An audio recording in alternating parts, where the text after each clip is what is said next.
उधर एलएसी पर भारत की बढ़ती ताकत से बौखलाया चीन नेपाल के जरिए बड़ी साजिश रच रहा है। कहा जा रहा है कि नेपाल में बड़ी संख्या में बैठे चीनी नागरिक भारतीयों को कर्ज के जाल में फंसा रहे हैं और इसके लिए उन्होंने बाकायदा नेपाल में ही एक पूरा नेटवर्क तैयार कर रखा है, जिसकी मदद से वो भारतीयों को निशाना बनाते हैं, उन्हें कर्ज के एक ऐसे जाल में फंसा देते हैं जिससे निकलना मुश्किल हो जाता है।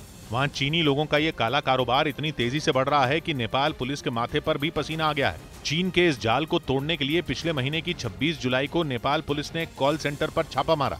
पुलिस के मुताबिक चीन के रहने वाले लोग उस कॉल सेंटर को चला रहे थे। छापे के बाद नेपाल की पुलिस ने एक चीनी नागरिक समेत 36 लोगों को गिरफ्तार किया था।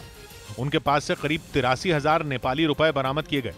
इसके साथ ही 262 लैपटॉप और 748 डेस्कटॉप जब्त किए गए थे और दावा किया गया कि इस कॉल सेंटर की मदद से चीन के रहने वाले लोगों ने बड़े पैमाने पर भारतीयों को निशाना बनाया। कहा जा रहा है कि चीन के नागरिकों ने नेपाल में ऐसे कई कॉल सेंटर बना रखे हैं। इनके छोटे बच्चे रहते हुए भी ये हर महीने 50,000 कमाती हैं। घर से ही कैंडल मेकिंग बिजनेस करती हैं।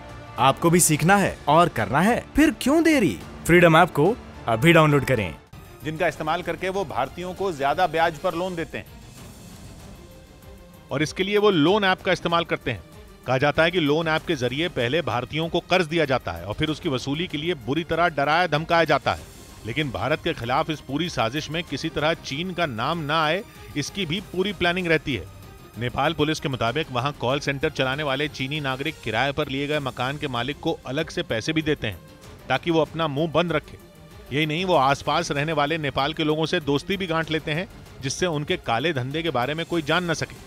सबसे खास बात यह कि चीनी नागरिक कॉल सेंटर भी नेपाल के रहने वाले लोगों के नाम पर ही चलाते हैं और ऐसा करके वो पर्दे के पीछे से इस पूरे कारोबार को नेपाल की जमीन पर बैठकर बड़ी आसानी से चलाते हैं। नेपाल पुलिस के मुताबिक वहां चीनी नागरिकों की गतिविधियां इतनी बढ़ गई हैं कि वो चाइना टाउन बन गया है, यानी नेपाल के हर हिस्से में चीनी लोगों ने अपने पैर पसार दिए हैं।